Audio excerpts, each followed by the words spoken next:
They say freedom doesn't always arrive with open skies. Sometimes it walks into a locked ward wearing a crooked smile. Tonight we travel back to 1975, to a story that asked what it truly means to be free. Even behind walls of order and silence. It begins not with music, but with motion. A bus rattles through the Oregon countryside, its windows lined with faces staring nowhere. And then a laugh, light and reckless, cuts through the still air. That laugh belongs to Randle Patrick McMurphy, the man about to turn the quiet world of a mental institution upside down. McMurphy isn't insane. Not in the way the hospital defines it. He's a drifter, a gambler, a man who's spent his life dodging rules and fences. But this time he's clever. Instead of serving time in prison, he's convinced the system he's crazy enough for evaluation. A little stay in a hospital, he thinks, will be easier than hard labor. He doesn't yet realize that some cages don't have locks, only routines. Many of us live like that, don't we? Mistaking rebellion for freedom, noise for peace. But the real question this story asks is much deeper. Can a free spirit survive in a world that fears disorder?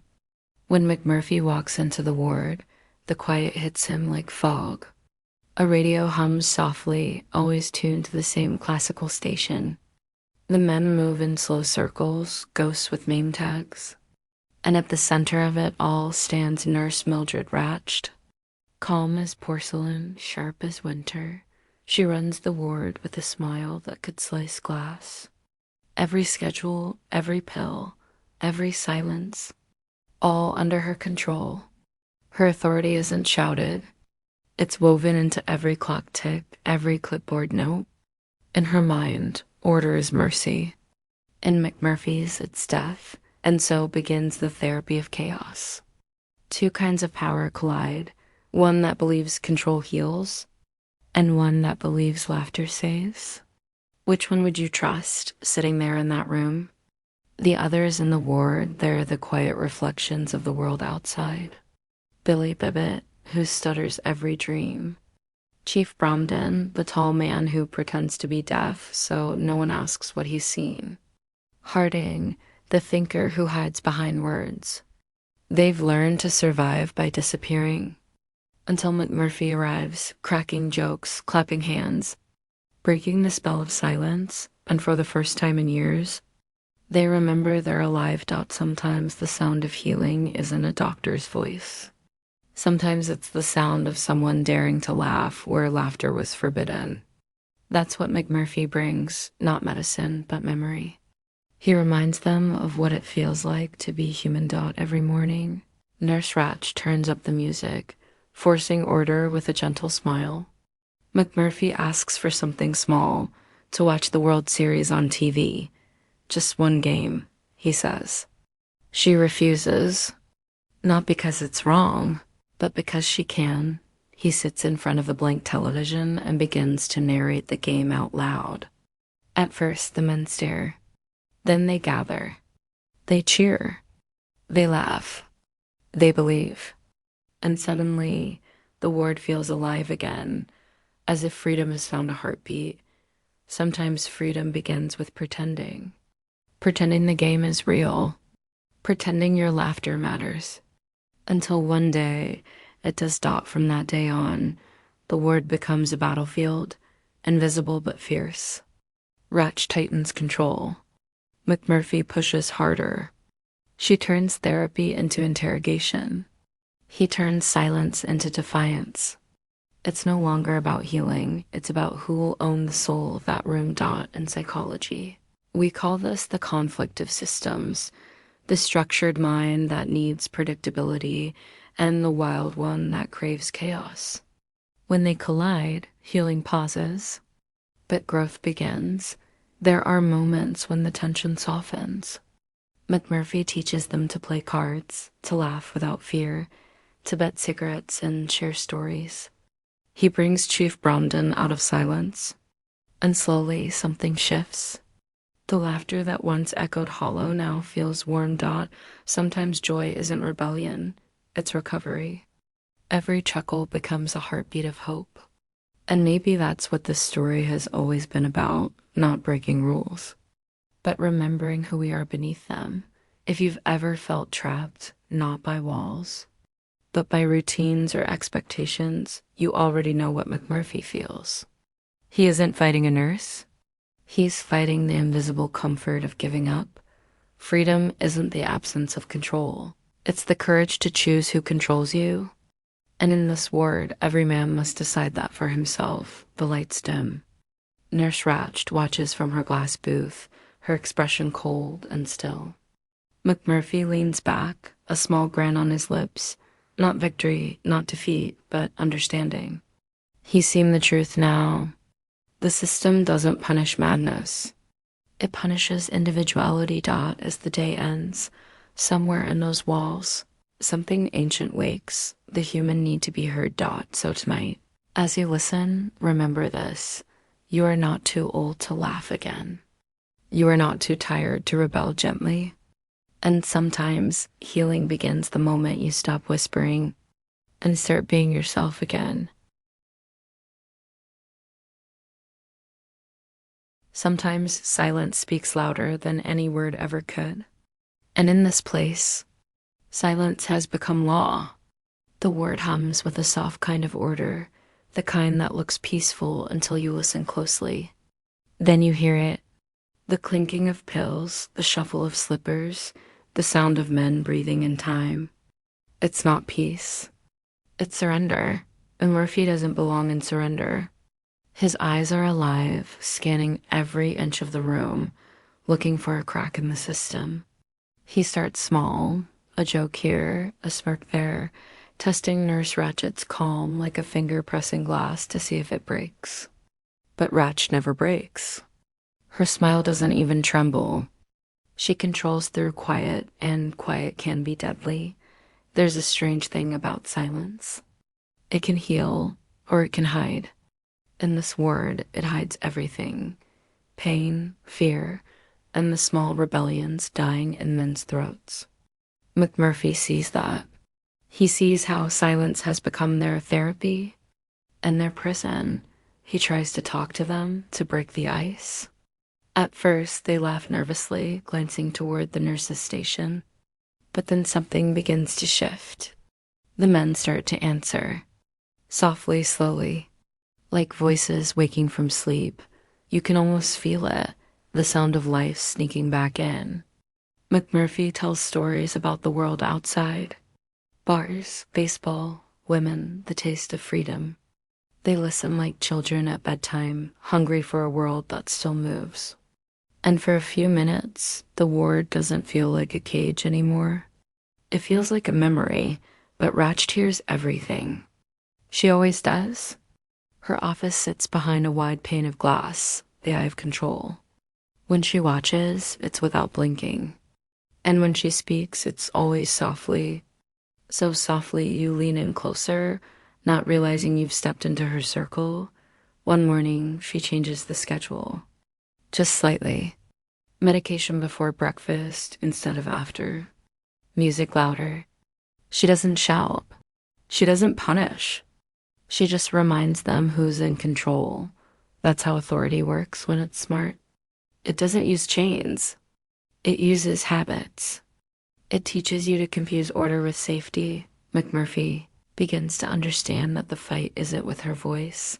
It's with the silence that obeys her. He starts stirring the quiet again. He laughs too loudly. He plays cards during group time. He turns therapy into conversation. And slowly, the others start to laugh with him. That laughter, it's not rebellion yet. It's something older, something deeper. It's the sound of men remembering they're alive, but in the silence that follows, you can feel Ratchet's anger. Her smile grows tighter, her tone sharper. Control doesn't like being challenged, especially not by joy. Days pass. The rhythm of the word changes. Where there was stillness, there's now chatter. Where there was submission, there's now choice. McMurphy becomes their pulse, unpredictable, impossible to contain. And for a while, he wins. He wins laughter. He wins respect. He even wins a few moments of peace. But victory in this place is never without cost. One morning, during the group therapy session, Ratch strikes back. She doesn't raise her voice. She never needs to. Instead, she uses shame. She questions Billy, the shy boy with a stutter, pushes him until his confidence cracks. The others sit frozen. No one breathes. McMurphy steps in, defending Billy, defending all of them. He calls her out, and for the first time, Ratchet's voice rises. It's quiet rage, polished and cold. The air feels heavy, two worlds colliding in that small room. Control versus chaos. Order versus life. You can almost feel the tension through the walls. Every man in that room feels it too. Something inside them shifts. For years they've been told that silence keeps them safe. But now they see silence has kept them small. When the session ends, Ratched returns to her glass booth, calm again. McMurphy lights a cigarette, eyes still burning. He knows now this isn't a game anymore. It's war, quiet, patient, psychological war, and yet he can't stop. He found something in these men, something fragile, something worth fighting for. They've begun to trust him, to smile again, to remember the outside world. He won't let her take that away. Freedom, he realizes, isn't a place. It's a feeling, a small fire inside that says, I'm still me. And even in this ward, that flame has begun to spread by nightfall. The ward is calm again. Too calm. McMurphy lies in bed, staring at the ceiling, listening to the hum of fluorescent lights. Somewhere down the hall, someone whispers in their sleep. It's hard to tell if it's a dream or a prayer. He smiles. Because even here, in this place built on silence, the walls are beginning to whisper back. And if you listen closely, maybe you'll hear them too. They're saying what every lonely heart knows deep down. You can lock away the body. You can medicate the mind. But you can never silence the soul. There comes a moment in every man's life when he stops asking permission and starts breathing on his own again. For McMurphy, that moment arrives quietly, not with a shout, not with a punch, but with a spark of laughter. It starts in the corner of the room, spreads like a secret, and suddenly, the ward isn't just a hospital anymore. It's a living thing rediscovering its heartbeat. The men have changed. You can see it in their faces. They sit straighter now. Their eyes don't dart to the nurses' windows often. And when McMurphy talks, they listen not because they have to, but because they want to. Freedom, even in whispers, is contagious. McMurphy starts pushing boundaries, small ones at first. He convinces them to play cards, even when it's not scheduled. He teaches them to butt cigarettes, to feel the thrill of risk. It's harmless fun, but in this ward, fun itself is rebellion. The laughter gets louder. It fills corners that once only held silence. Even Nurse Ratch begins to notice. Her tone grows sharper, her rules more precise. She adjusts the schedule again, tighter, stricter, cleaner. But control is like sand. The tighter you grip it, the faster it slips away. One morning, McMurphy tries something bold. He asks to watch the World Series. Just a baseball game, he says. But really, it's about something deeper. A chance to remind these men that the world is still out there. Moving, living, waiting. Ratched refuses, of course. The schedule does not allow it. The room goes still. McMurphy looks around at the faces beside him, beaten, quiet, scared to even hope. Then he walks over to the television, turns it on. The screen is blank, just static, but he sits down anyway. Grabs a chair. Leans back like he's in a stadium, surrounded by sunshine and cheers. And then something miraculous happens. He begins to describe the game, pitch by pitch, swing by swing, his voice rising with excitement, laughter, life. The others look at him, confused at first. Then one by one, they join him, pretending to watch the same invisible game, cheering, shouting, clapping. The static becomes a stage for imagination, and imagination becomes freedom. When Nurse Ratch storms in, they don't even notice her. For the first time, she's invisible in her own kingdom. That's the power of the mind when it wakes up, when it remembers that it can create joy, even from nothing. Later that night, the men whisper about what happened. Not about baseball, but about the feeling it gave them. It's like they caught a glimpse of themselves again. Like the fog is lifting, McMurphy doesn't talk much. He just smiles. He knows what they felt, that little fire inside. It's dangerous, but it's beautiful. The next morning, Ratch tightens the rules again. No games, no laughter in the halls. Medication rounds are doubled, but you can't medicate hope. You can only delay it. During group therapy, her words are softer, colder. She uses control the way an artist uses paint, shading, blending, shaping emotion. She asks questions designed to wound, not to heal. And when Billy stammers or Cheswick hesitates, she smiles like she's won something, but this time the men look at McMurphy. They see defiance in his eyes. And in that look, they find courage. Cheswick speaks up. His voice trembles, but he speaks anyway. He questions the rules. The room freezes. Ratch glares, her mask slipping for just a moment. Then she regains control.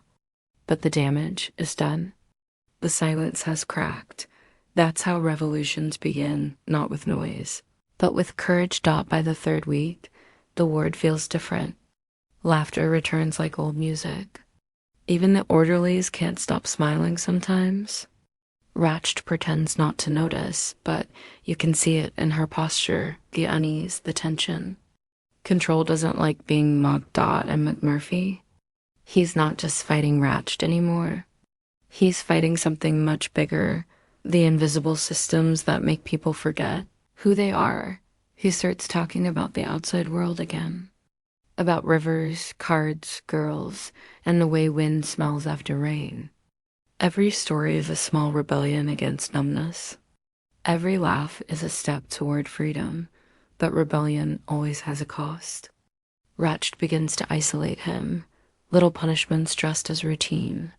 She changes his duties, limits his access, tries to turn the others against him. It almost works. But one night, McMurphy sneaks into the dorm. They sit together, all of them, whispering like boys at a sleepover. No guards, no rules, no silence. Just stories and laughter that go on till dawn. And when the first light hits the windows, McMurphy says softly, "You see, boys, freedom's not out there somewhere. It's right here." He taps his chest, right where they can't touch it. That line stays with them. Even when Ratched restores order, even when the music returns to its slow, empty rhythm, the laughter doesn't fully die. It lingers like a secret because the truth is simple.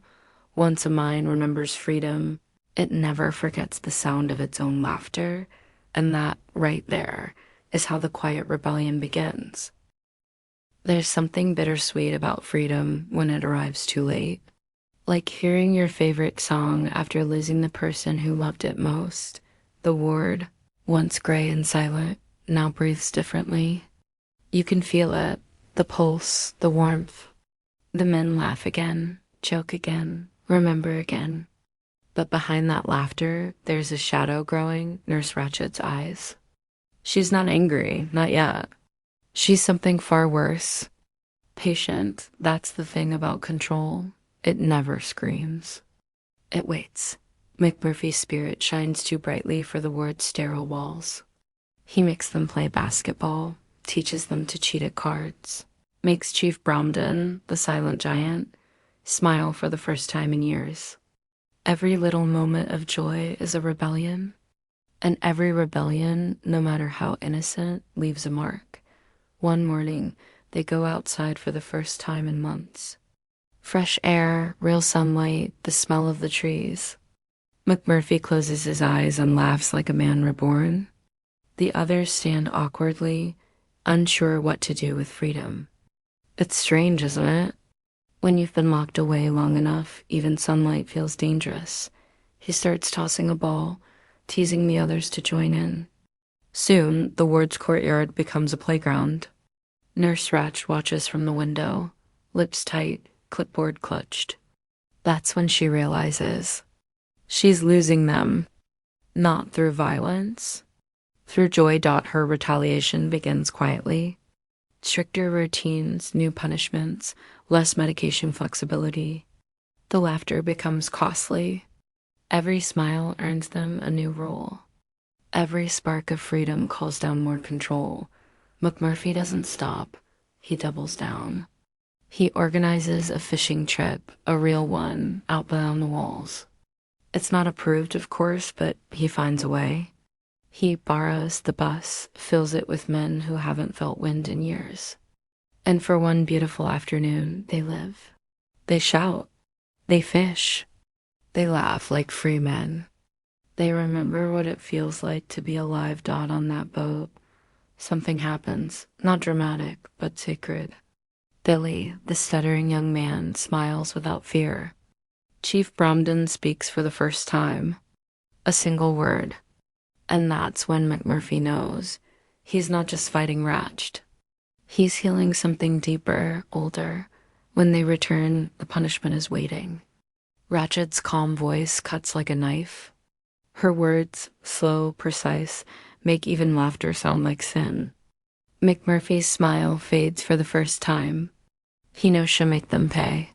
But when he looks around at their faces, bright, glowing, alive, he realizes something. It was worth it. It will always be worth it.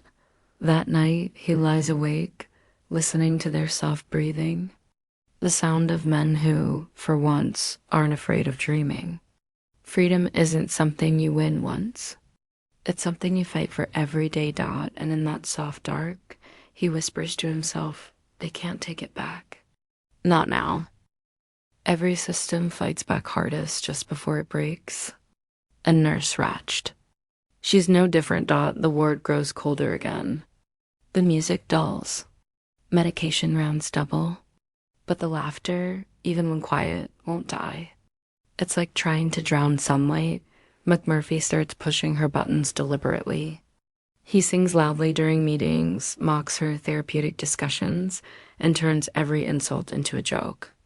The men adore him. They follow his lead. Even the timid ones begin to talk back. To question. To think. That's what Ratch truly fears, not chaos. But thinking. During one of those therapy sessions, she goes after Billy again. She asks about his shame, about his stutter, about the girl he's too afraid to love. It's cruel, the kind of psychological manipulation that cuts the soul. McMurphy watches silently at first, his fists tightening. Then, suddenly, he slams the table. Enough, he says. The whole room freezes. Ratched stares at him, calm as ice. You're disturbing the group dynamic, she says. But the men's eyes are no longer on her. They're on McMurphy. For the first time, they see someone standing up to the monster. That's when she sends him for treatment. A word that sounds harmless. But in that hospital, treatment means punishment, the kind that burns through the soul and rewrites obedience. When he returns, days later, he looks the same, smiling, joking, his usual self. But there's something different behind the eyes. A weariness, a weight, and yet, when he sees the others, he smiles again. The kind of smile that says, you didn't win. He keeps going, though the laughter is slower now. He jokes less, listens more. But he's watching Ratched, every move, every glance. Like a lion in a cage studying its keeper, then comes the night of the final rebellion. The night when roles crumble. McMurphy sneaks in bottles, plays cards, music, laughter fills the halls. Even Billy, sweet Billy, finds courage, finds love. For a few hours, they live without fear. It feels like the end of the movie should come right there, A victory, messy and human. That life doesn't always follow good endings. Morning comes too early. Ratched finds the mess, the broken rules, the laughter still echoing in the walls. And when she finds Billy, her voice turns sharp, motherly, poisonous. She uses guilt like a weapon, slicing open his heart. Her words tear through his newfound joy, and moments later he's gone. The laughter dies instantly. Silence falls heavier than any scream. McMurphy stares at her. The woman who never raises her voice, never loses control. And suddenly he moves, he lunges. Not out of hatred, but out of grief. He's not trying to hurt her. He's trying to stop the machine. But machines don't bleed. They just rebuild. They pull him off her, drag him away. The ward goes back to its cold rhythm. Only the sound of the clock remains. Days later, when McMurphy returns, he's quiet, still, eyes blank. The spark is gone. Lobotomy, the final treatment. The laughter has been surgically removed, but that's not how his story ends. Because when Chief Bromden looks at him, he doesn't see defeat. He sees a symbol. A man who gave everything so the rest could remember how to live. So that night, Chief does what McMurphy no longer can. He lifts the heavy control panel, the one McMurphy once tried to move. And this time, he does it. He smashes the window, escapes into the night, and runs. Runs toward freedom, carrying McMurphy's spirit in his chest. That's not just rebellion. That's resurrection. There's a strange thing that happens when you live too long inside someone else's order. You begin to mistake the walls for safety. The sound of control starts to feel like the sound of care. For the men in Nurse Ratchet's ward, the rules had become a kind of scripture. The schedule, the pills, the quiet breakfast lines, they gave structure to fear. They made the world small enough to understand.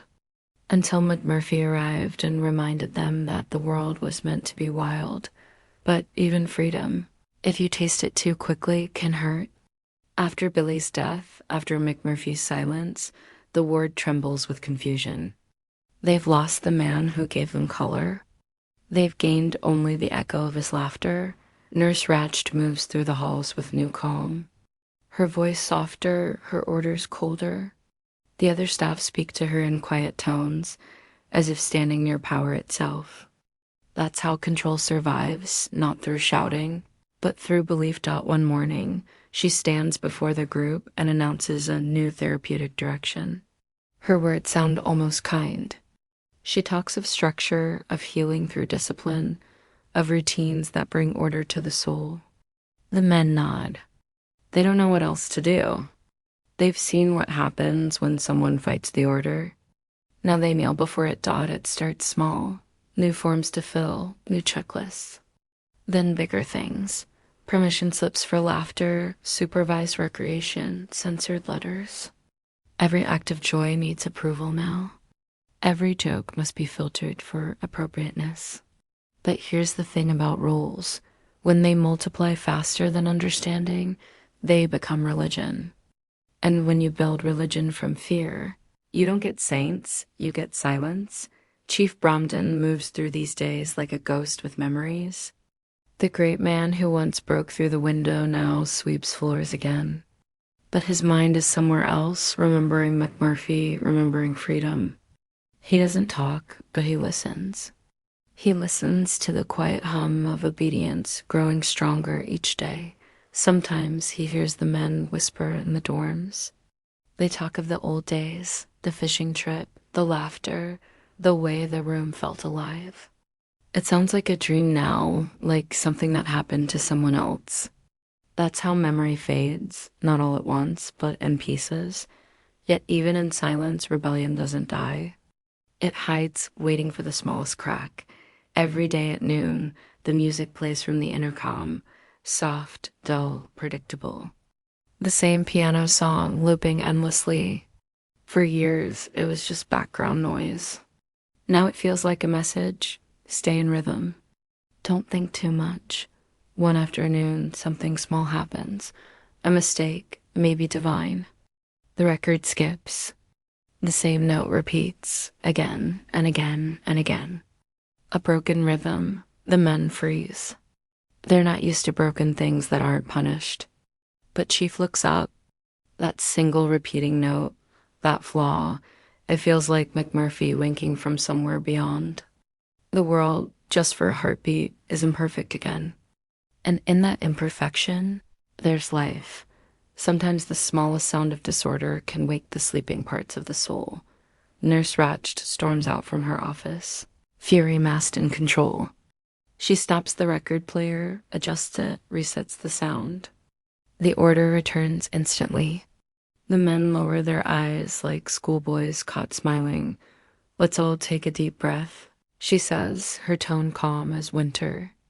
We feel safe when things are in order, don't we? No one answers. They don't trust their own voices anymore. That night, Chief lies awake. The moonlight crawls across the ceiling like slow water. He remembers the stories his father used to tell about how the tribe lost its spirit when it started trading freedom for comfort. He thinks of McMurphy's words, they can't take it back.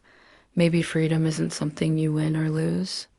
Maybe it's something you remember. Asterisk order comforts the frightened mind, but it also starves the brave heart. Asterisk in the weeks that follow, something subtle begins to change. A glance here, a shared smile there. The men don't rebel, they can't, but they start remembering. That's more dangerous than open defiance. Memory is rebellion of the spirit. Martini starts humming softly during lunch. Cheswick laughs under his breath for no reason at all. Seafelt refuses an extra pill. Tiny acts, invisible on paper, but together they start to sound like heartbeat. One evening, during group therapy, Nurse Ratched asks, "What have we learned from recent events?" Her eyes sweep across them, searching, weighing. No one answers. Then, from the back, Chief Bromden raises his head. His voice, rough from disuse, cuts through the sterile air. We learned. He pauses. That rules don't heal. People do. The silence that follows is sacred. Even Ratch doesn't speak. It's not defiance, it's truth. And truth has a sound that no authority can. The next morning feels different. Not louder, just alive in a quiet way. The light that filters through the barred windows seems warmer, softer. Maybe nothing outside changed. Maybe the men are simply remembering how to see again. Nurse Ratched walks in with her clipboard, her shoes clicking in rhythm, the metronome of the ward's heartbeat. To the men, that sound used to mean safety. Now, it feels like a warning. She calls Chief's name slowly, like testing the limits of his awakening. Mr. Bromden, we all appreciate your participation yesterday. Her smile doesn't reach her eyes. But let's remember that too much emotion can disturb others' progress. Too much emotion. Imagine that. In a place built to heal, feeling too much is a crime. Chief nods, quiet again. But inside something glows. Not anger, not yet. Just memory. Memory of laughter, sunlight, McMurphy's hand clapping his shoulder. A spark waiting to become a flame. After lunch, the men gather in the rec room. The TV hums, muted as always.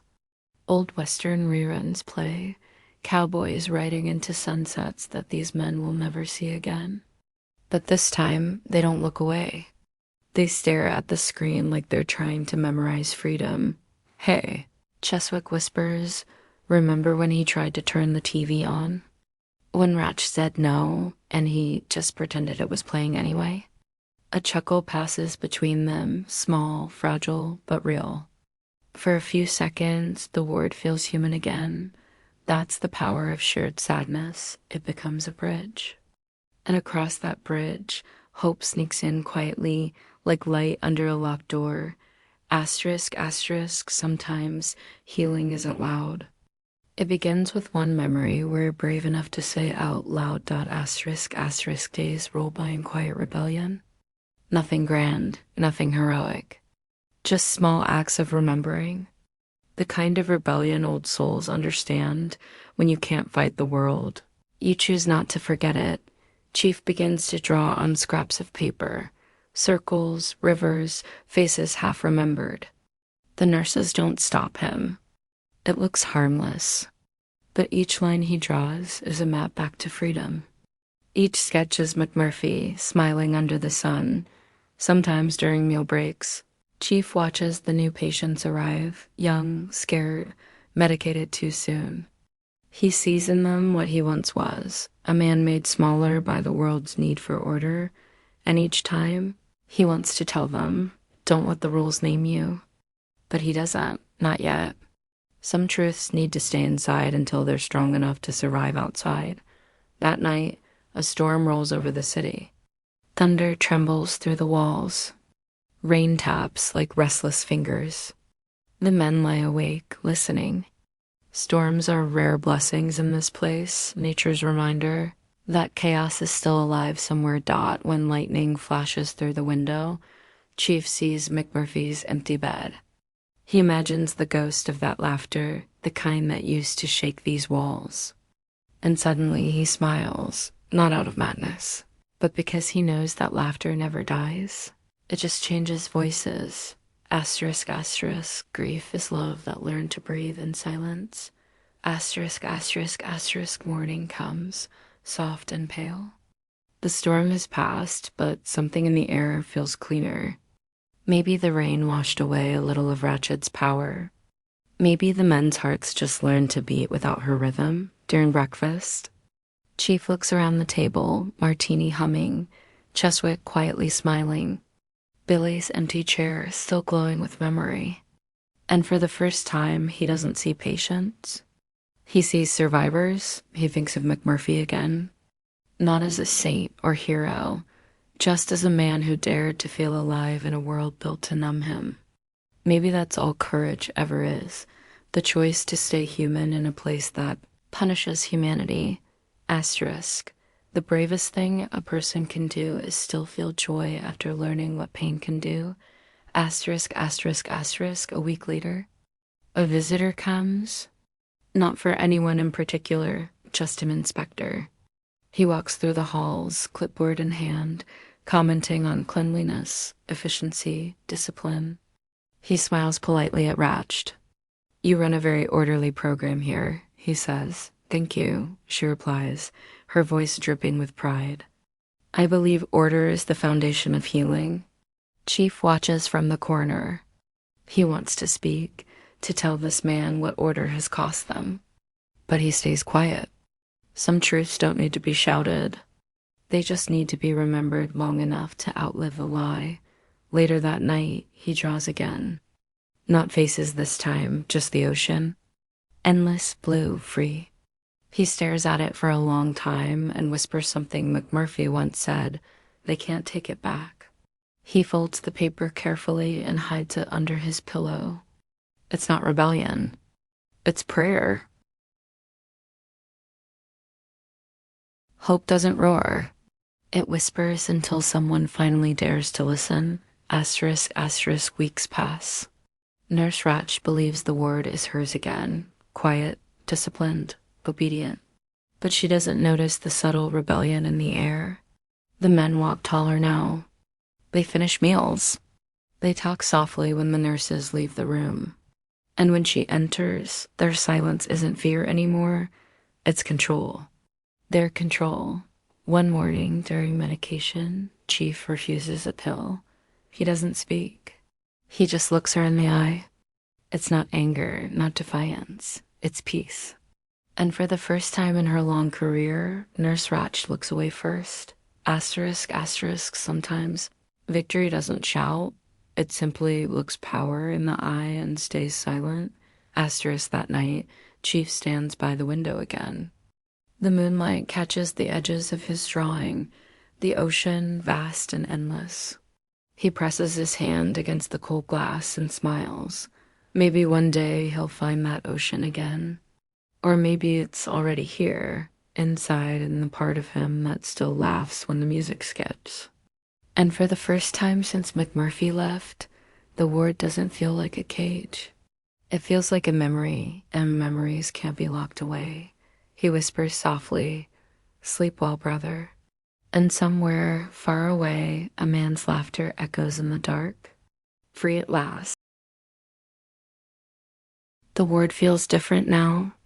Not loud, not chaotic, but alive in a quiet, trembling way.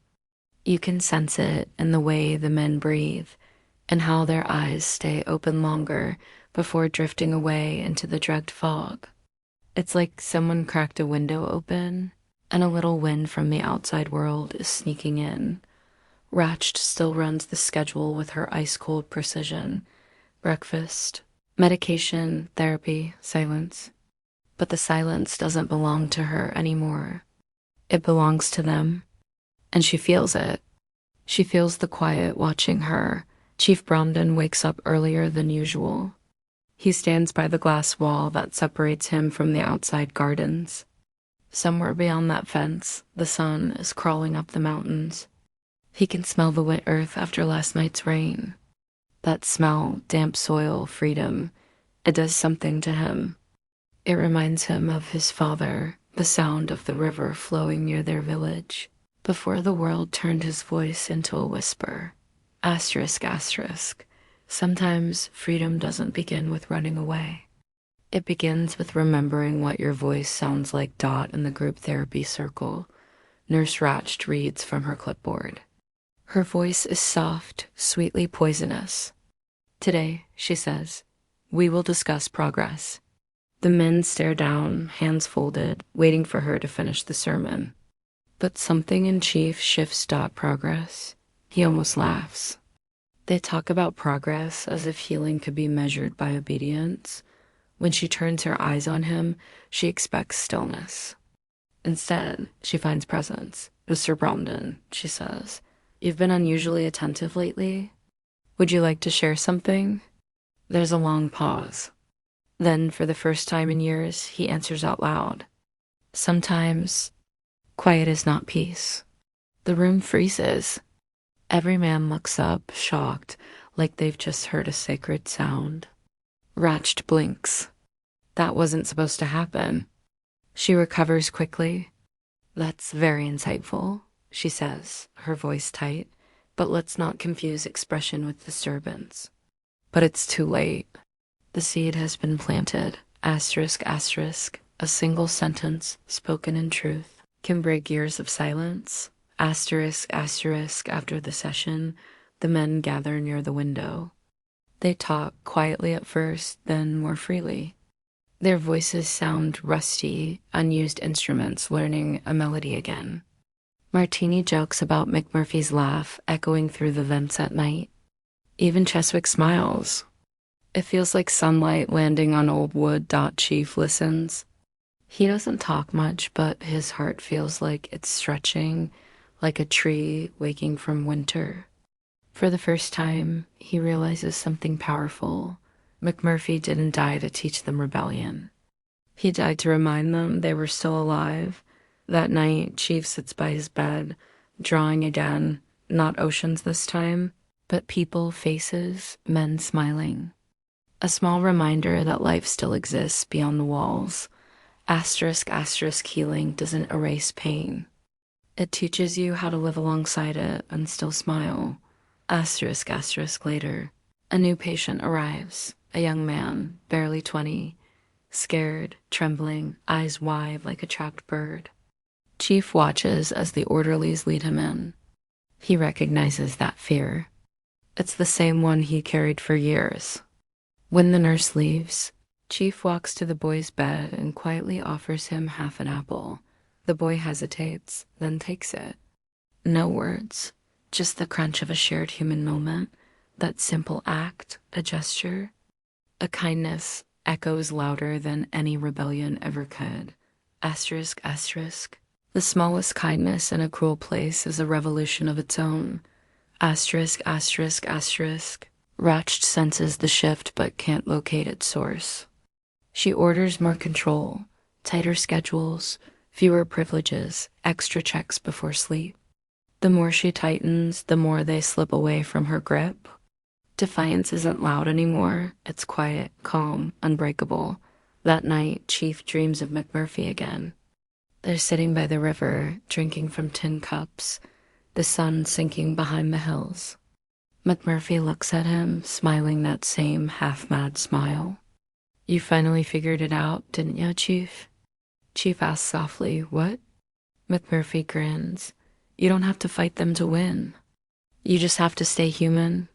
He wakes up crying. Not from sadness, from recognition. Asterisk. Asterisk, real strength isn't about breaking walls. It's about not letting them break you. Asterisk, asterisk, morning sunlight slides through the window bars, painting gold stripes across the floor. Chief stands tall now. He doesn't hunch. He doesn't hide. The men notice and begin to stand taller too. For the first time in years, Nurse Ratched feels something Her fear doesn't show, but it burns quietly in her chest.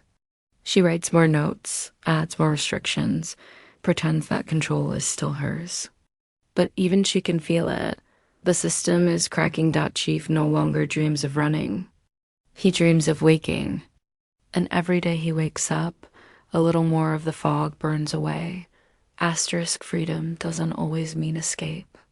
Sometimes it's simply the return of your true self. That afternoon, a power outage sweeps through the building. Lights flicker. Machines beep and die.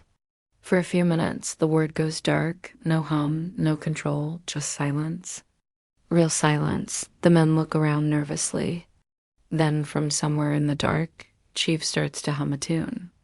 A slow, old rhythm. A lullaby from his childhood. Martini joins in. Then Cheswick. Soon, the room hums softly like a living thing. No machines, no orders, just voices. When the lights flicker back on, Ratched bursts in. Her eyes scan the room, but what she finds is peace. Peace she can't regulate. She clenches her jaw, turns sharply, and leaves. Asterisk, you can cage bodies, not souls. The song will always find its way out. Weeks pass, and the ward feels lighter. The men move slower, but with meaning. They share stories, remember things. They even start to repair old radios, pretending to broadcast from their little world inside. The gentle hour, Cheswick calls it. They sit around, talking like hosts of a late-night show, reading memories, laughing softly, playing imaginary songs that only they can hear. And just like that, therapy becomes real again. Not forced, not clinical. Human, warm, asterisk, asterisk sometimes. The best therapy is simply being reminded that your story still matters. At the end of another quiet day. Chief walks to the window again. Outside, the moon glows low over the trees. He thinks of McMurphy, of laughter and loss, of rivers and silence, of everything he's lost and everything he's found again. He closes his eyes and whispers, "You were right. We're still here." And in that moment, he knows the therapy of defiance isn't about rebellion. It's about remembrance. It's about refusing to let the world take the soul out of the human heart. The lights hum softly. The ward sleeps, and the gentle hour begins again. There's a sound that lingers in places long after the person is gone. Laughter. It doesn't echo like footsteps or fade like whispers. It stays tucked inside walls, hiding in corners, waiting for silence to remind you it's still there. In the ward, that laughter belongs to McMurphy. Sometimes, when the wind moves through the vents, it feels like he's still laughing somewhere down the hall. A little wild, a little reckless, but so full of life that it shakes the dust off everything dead. Chief hears it one morning when he's mopping the floor. The mop squeaks, the lights flicker, and for a moment, there it is again. That same laugh that once woke everyone up from the fog. He smiles quietly, almost embarrassed, like he's caught talking to a ghost. There's a warmth behind that laugh, a pulse of life. It reminds him that some people live so fully that even their absence feels alive. And the men feel it too. They walk lighter, speak softer, even smile without reason, as if McMurphy's spirit left behind a permission slip to be human again. The hospital still runs the same routine: pills, meals, therapy, silence, but the meaning has changed. It's no longer her rhythm, it's theirs. Every rule she enforces is quietly broken in their minds, and every obedient nod hides a small rebellion of memory. There's a new kind of therapy now. It's not written in charts or supervised by cold eyes. It happens between people, in glances, in small jokes whispered behind Ratchet's back. It's in the way they help one another button shirts, or how they share cigarettes in secret. A little flame passed between trembling hands, a small act of defiance, but also of love. Sometimes it's enough to remember that you once laughed, because laughter isn't just sound. It's proof you were alive once, fully. They sit together during recreation hour. Chief listens while Cheswick tells one of his impossible stories about how one day he'll buy a boat and sail to Mexico. The others laugh, knowing it's not true, but they laugh anyway. Because believing in stories is another kind of healing. It feels good. It feels real. Even the walls seem less gray, and as the sound of their laughter fills the room, Chief closes his eyes. He realizes something he never saw before, that laughter is a bridge. It connects the living to the lost, the sane to the broken, the past to the present. Somewhere, McMurphy must be smiling. The days pass gently, each one a little easier than the last. Ratched walks through the ward like a ghost now, the authority still intact but hollow inside. Control without obedience is just noise. And she feels it, the emptiness of winning a war she never understood. Chief notices her eyes, sometimes linger on McMurphy's empty chair. Maybe she wonders if she went too far, or maybe she feels nothing at all. But Chief knows there's no satisfaction in breaking people. There's only silence. And silence, once it loses its power, becomes unbearable. In the evenings, the men gather by the small window. The world outside looks so simple. A sky turning gold, trees swaying gently in the wind. They talk about ordinary things: baseball, weather, memories. They tell stories not because they're exciting, but because they make them feel real again. It's strange, but even sorrow feels lighter when shared. Each story becomes a patch on the torn fabric of their lives. And slowly, without realizing it, they're sewing themselves back together. Sometimes Chief thinks about leaving again. The dream still lingers, but it no longer burns. It waits, patient, calm. He knows when the time comes, he'll go. But not yet. For now, there's still healing left to do. Asterisk, asterisk, one evening. As the word grows quiet, Chief looks up at the clock and smiles. The second hand ticks gently, like a heartbeat. He whispers to himself, I guess this is what living feels like again. And for the first time since McMurphy's death, he laughs. It's small, soft. Morning light slips through the barred windows, painting lines of gold across the walls. The air smells faintly of coffee and disinfectant, a mix of the ordinary and the trapped. But something has changed in the rhythm of the place. It's not about fear anymore. It's about endurance. Ratched still stands by her post, clipboard in hand, eyes sharp as ever, but her power feels diluted, like medicine left too long in the air. She knows that the laughter she hears echoing down the halls is not just noise. It's survival. Chief continues drawing in the evenings. His notebook fills with faces, some he remembers, some he invents. Each one carries a trace of McMurphy's spark. Each one a reminder that joy and pain are not opposites. They are companions. Sometimes he draws the ocean again. Not the raging sea he once dreamed of escaping to, but a calm shore.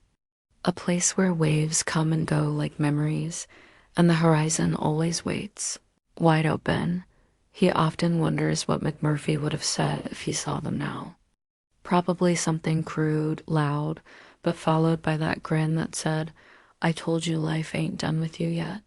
The men start organizing what they call the gentle hour every night. It's not an official program. It's just them sitting around, talking softly about the world outside. One man pretends to host. Another imagines the sounds of a radio show in the background, a kind of make-believe therapy, but it works. The gentle hour becomes their ritual, a time to remember who they were before the fog, before the silence. It gives them something Ratched never could, dignity. One night, while everyone's half asleep, the young new patient from before asks, "Do you think McMurphy was crazy?" Chief looks at him for a long moment. Then he says quietly, "No, he was the only one who remembered what freedom felt like." The boy nods, his eyes glistening in the dim light. And for the first time, he doesn't look scared anymore. Outside, the wind presses gently against the window. It sounds almost like laughter again, distant but familiar. Chief closes his notebook. The page he was drawing on shows McMurphy's face, half finished but smiling. He traces the lines with his thumb and whispers, "You didn't go anywhere, did you?" There's a stillness that follows, a deep, warm stillness that feels like peace. And in that peace, he realizes that laughter isn't about forgetting pain. It's about carrying it with grace, because the memory of laughter isn't just sound, it's proof that the soul once danced. Even when the body was trapped, that night, as the lights dim and the world outside drifts into sleep, Chief sits quietly watching the moon. He thinks of how far they've all come, from fear to laughter, from silence to speech. And somewhere in the stillness, he feels the faintest echo of McMurphy's voice. "You see, Chief, you never needed me to set you free. You just needed to remember how to feel alive." Chief smiles, his eyes glistening in the moonlight. "I remember," he whispers. The word is silent again, but it's not the silence of oppression anymore. It's the silence of peace. The gentle hour continues. And there comes a time when memories stop haunting you and start guiding you. Chief Bromden can feel that shift happening, slowly, quietly, like dawn creeping into a dark room. The nights aren't so heavy anymore. The ghosts don't whisper threats. They tell stories now. He's learning to listen differently. One morning, he finds himself standing near the sink, watching water swirl down the drain. The sound reminds him of the river back home, how it used to sing when it ran over stones. He can almost hear his father's laughter echoing through the trees, the echo of drums from old gatherings, the smell of cedar smoke and rain-soaked soil. The memory doesn't hurt anymore. It feels like a heartbeat he'd forgotten was still his. He walks down the corridor, mop in hand, and for a moment, every step feels connected to the earth, to his people, to McMurphy, to everything that once seemed lost. The younger patients look at him differently now. He isn't the silent giant anymore. He's something stronger, calmer, a kind of anchor. When he passes, they straighten their backs without realizing why. When he speaks, even a single word feels like truth. During therapy that day, Nurse Ratched reads from her notes. Her voice is sharp again, the sweetness long gone. She senses her control slipping further, like sand through a clenched fist. The men barely react. They've learned that listening doesn't mean obeying. Chief looks around the circle. He sees faces that once seemed hollow, now filled with quiet understanding. They're not cured, not free, but they're alive. After the session, he sits by the window, watching the trees outside move in the wind. He thinks about McMurphy again. He wonders if freedom always has to come at such a price. Then he remembers what McMurphy once said, "Some things you don't get for free. Chief, you've got to take them or they disappear." And for the first time, Chief understands. Freedom isn't something given. It's remembered. He stays there until the sunset turns the world gold. The light touches the glass, and for a second, it feels like the sky itself is calling him home. The wind hums softly through the vents. Somewhere deep in that hum, he hears the faint splash of a river. That night, he dreams of the water again, wide and endless, glimmering beneath a red sky. McMurphy stands in the middle of it, laughing, holding his arms open as if to say, "Well, what are you waiting for?" Chief wakes up with tears on his cheeks, but this time he's smiling. Sometimes healing isn't about forgetting. It's about returning, not to what was lost, but to who you were before the silence began. The next morning, the men gather around as Chief tells his first story, not a joke, not a dream, a real memory, about his father, about the land, about the sound of rain on a tin roof. They listen quietly, and when he's done, no one speaks. There's nothing to add. The moment feels whole on its own, and in that stillness, Chief realizes he's no longer surviving someone else's system. He's living his own story again. The river in his memory flows stronger every day. There's a new rhythm in the ward. The men hum softly when they clean. They move without fear of being seen. Even Ratchet's shadow feels smaller. Chief notices that she avoids eye contact now. Her voice cracks sometimes when she calls his name. The balance has shifted and she knows it, but Chief doesn't gloat. He's not the kind to take revenge. He just looks at her and says quietly, "Miss Ratched, we don't need fixing. We just needed to breathe." She stares at him, no expression, no reply, but something behind her eyes flickers. A tremor, a recognition. That moment lasts only a few seconds, but it changes everything. Asterisk, asterisk, asterisk. The next week, rain pours outside like it hasn't in months. Thick, heavy drops slide down the windows, turning the world into a blur of silver and gray. The men gather near the glass, watching the storm. For some of them, it's the first time they've really looked outside in years. Cheswick laughs softly. "Looks like the sky is crying for us." Chief shakes his head. "No," he says. "It's washing us clean." They stand there for a long time, just watching the water fall. It feels almost like baptism, the world renewing itself, one raindrop at a time. That night, Chief can't sleep. He walks through the quiet halls, past the dark rooms and the faint hum of machines. He stops at the spot where McMurphy once stood, laughing, shouting, alive. He whispers, "I'm ready." Then he walks to the big window at the end of the corridor, the one he stared at for months, the one that separates the ward from the world. He presses his hand against the cold glass. For the first time, it doesn't feel like a wall. It feels like a promise. He knows now that leaving isn't about running away. It's about carrying everything you've learned with you. The next morning, he tells the others about his plan. They don't try to stop him. They smile quietly, because they know it's not an escape, it's a continuation, before dawn. When the world is still asleep, Chief stands before the window again. He feels the strength in his arms, the calm in his chest. He takes a deep breath and lifts the control panel dot. It's heavy, impossibly heavy, but he remembers McMurphy's voice. "Don't think about it, Chief, just believe." With a roar that feels like a lifetime of silence breaking apart, he throws it through the glass. The crash echoes through the ward, a single sound of freedom. The others wake to the sound, rushing to the window just in time to see him running, a giant silhouette against the morning fog. For the first time, they see what freedom looks like. Not rebellion, not chaos, but peace in motion. Chief runs until he reaches the edge of the river. The air smells of pine and wet earth. He kneels down, touches the water with trembling hands, and whispers, "I'm home." The sun breaks over the trees, casting gold light across the current.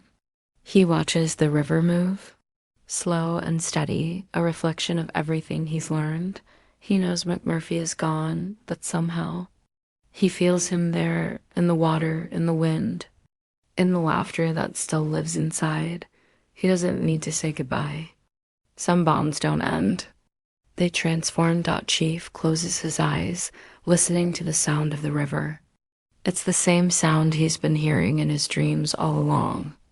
Now it's real.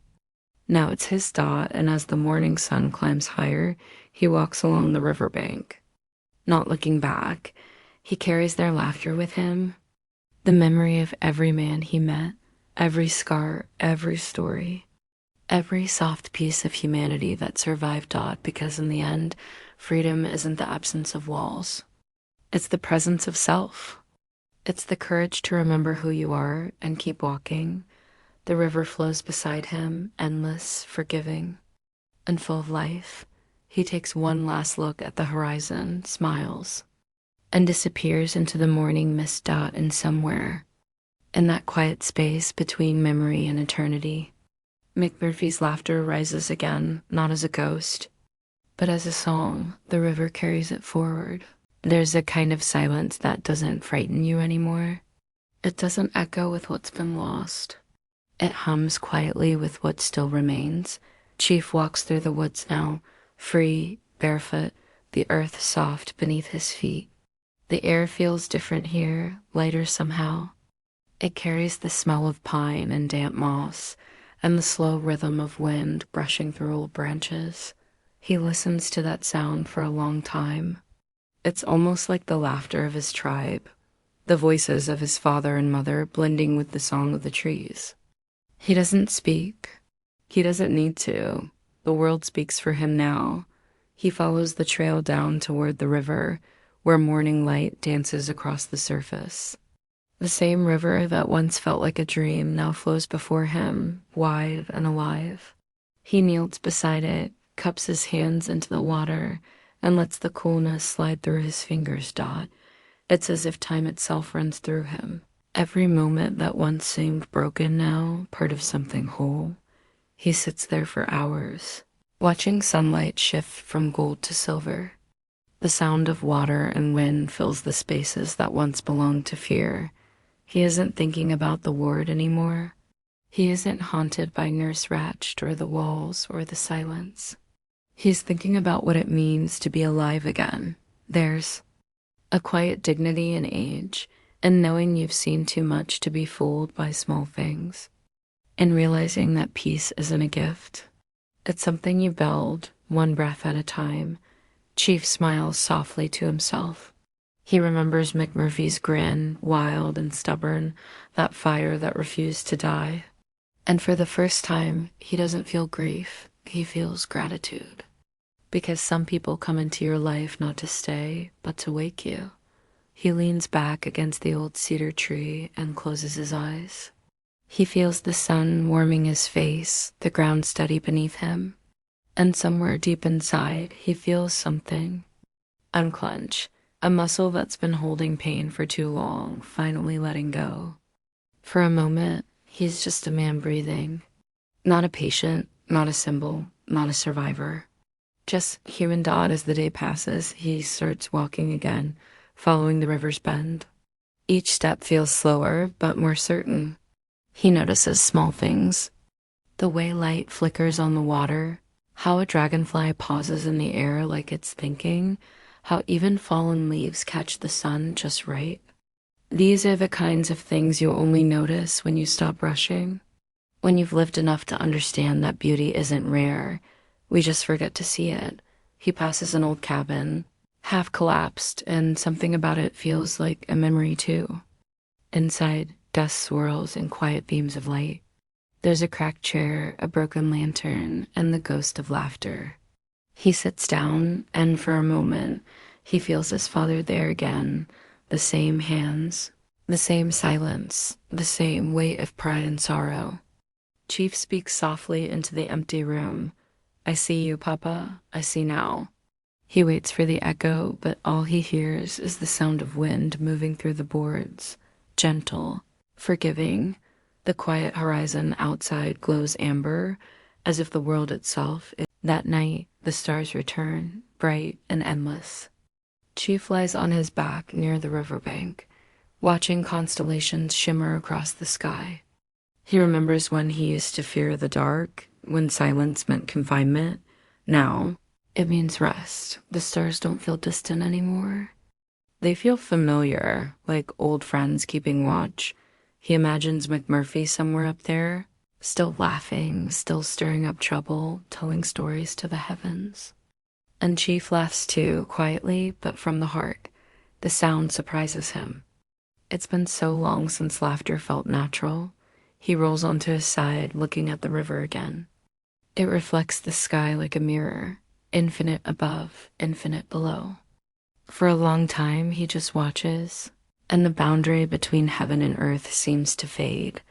That's when he realizes this peace he's found, it's not about escaping the world.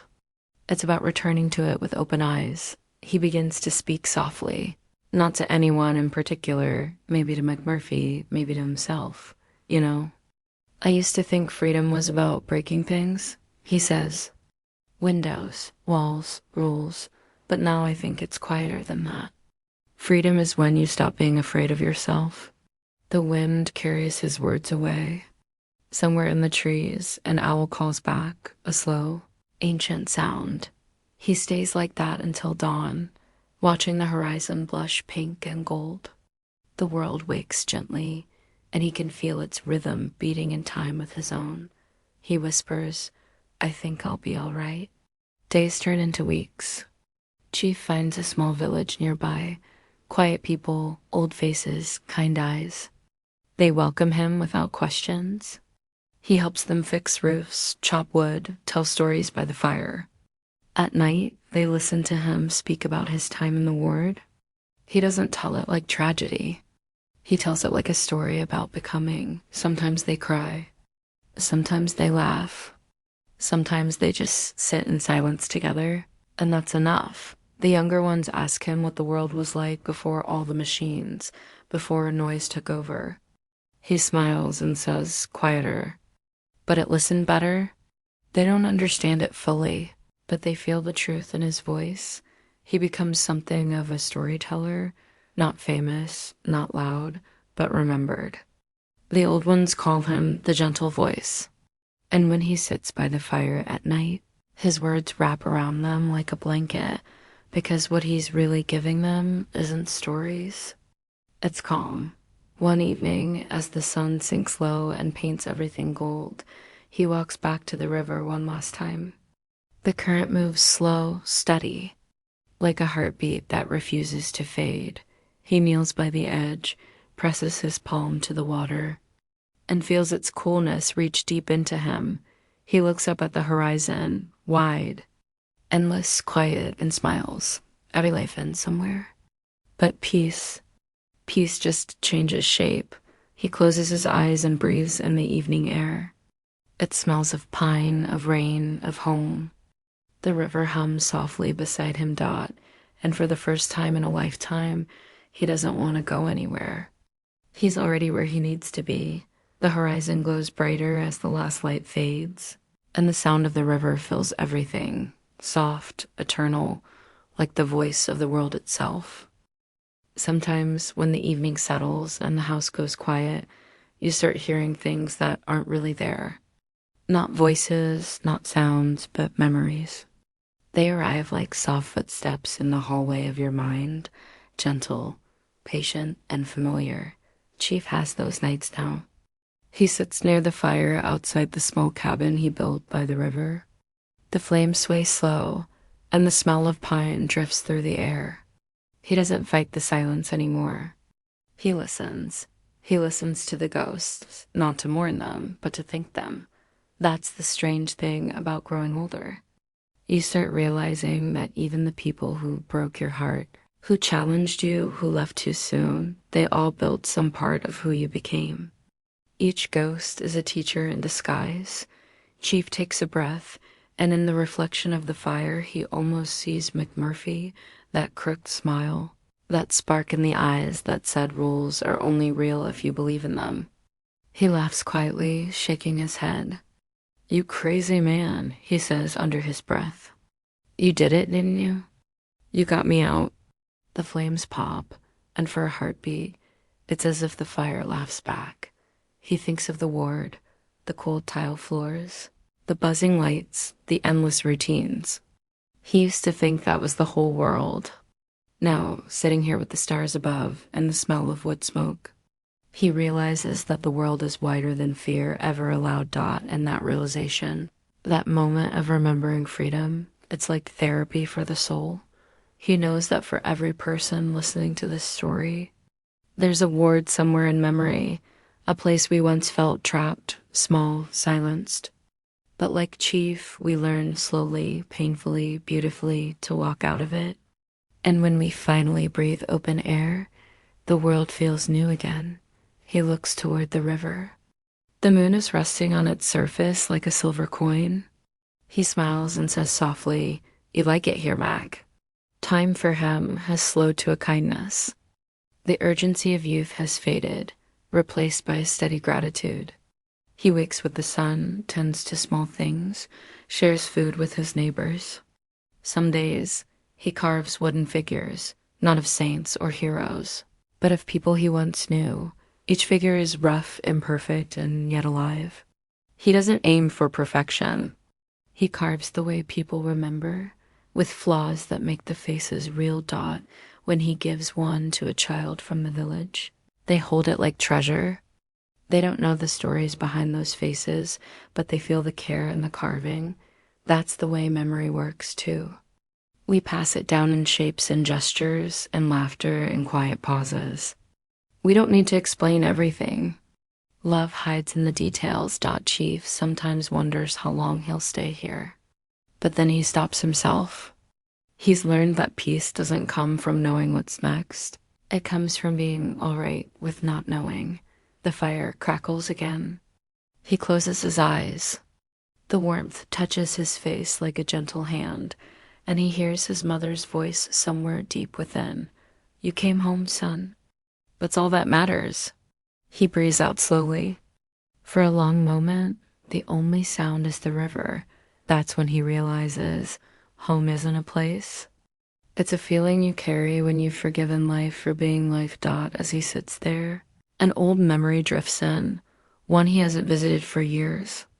It's the sound of the Word's music, that old scratchy record spinning as Nurse Ratched walked through the hall. He remembers how every man in that room looked small, folded into themselves, waiting for permission to breathe. And then McMurphy would appear, loud, grinning, alive, breaking silence like it was glass.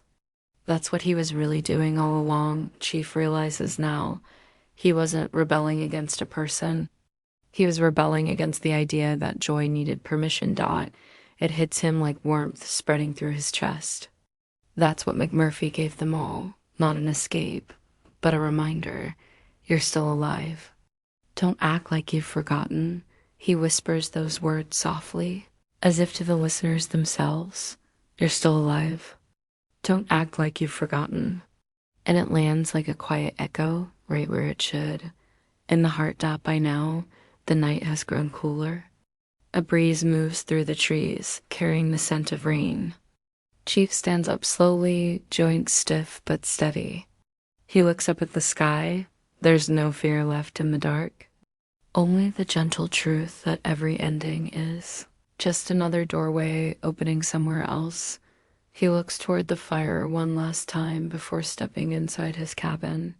He feels something lift off his shoulders, not a ghost disappearing, but a thank you finally spoken. He smiles, closes the door softly, and whispers, "Good night, Mac." Morning comes softly. The world wakes not with noise, but with light. Pale rays stretch across the river, touching the trees and painting them gold.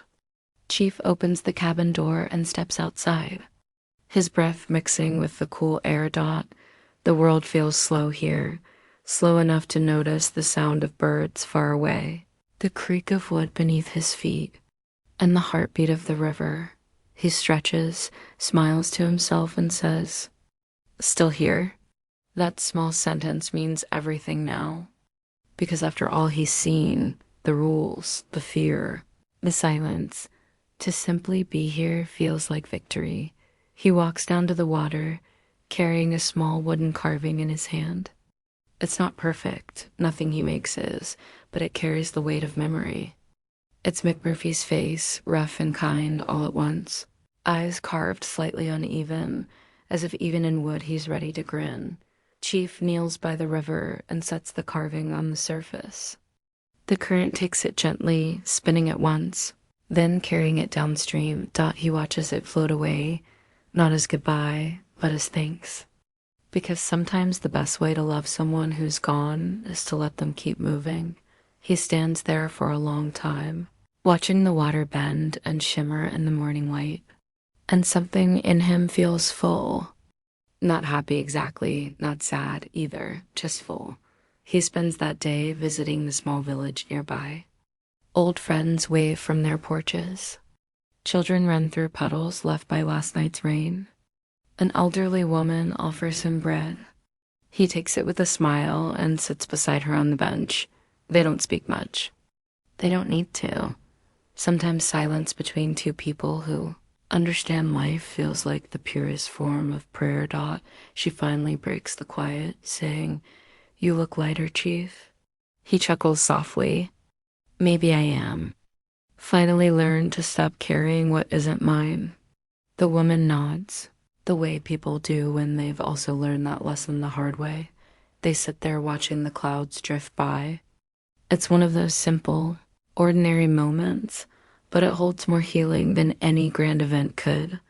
Because life, Chief thinks, was never meant to be a story of battles. It was always about noticing what still blooms after the storm. That evening, he returns to his cabin. The air hums with crickets.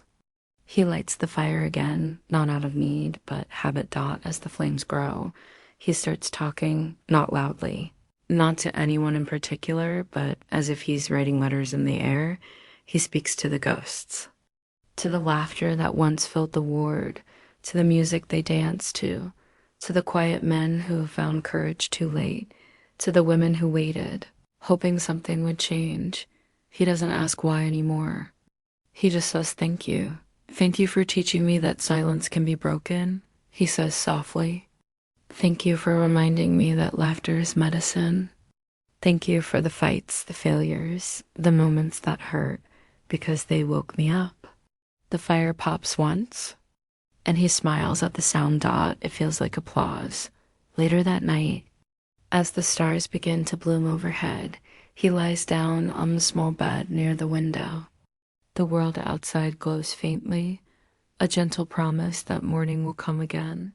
He closes his eyes, and his breathing slows. He doesn't dream of the ward anymore. He dreams of the river, of sunlight on water, of laughter echoing through trees. And in that dream, he hears a familiar voice, McMurphy's, rough and full of life. "See? Told ya we'd make it out." Chief smiles in his sleep. "Yeah," he whispers back. "We did." When dawn breaks, the cabin is filled with soft light. The chair by the fire is empty, but the air feels full, like the world is holding a memory carefully, not letting it fade. The villagers who come by later that day find the fire still glowing faintly. They don't speak.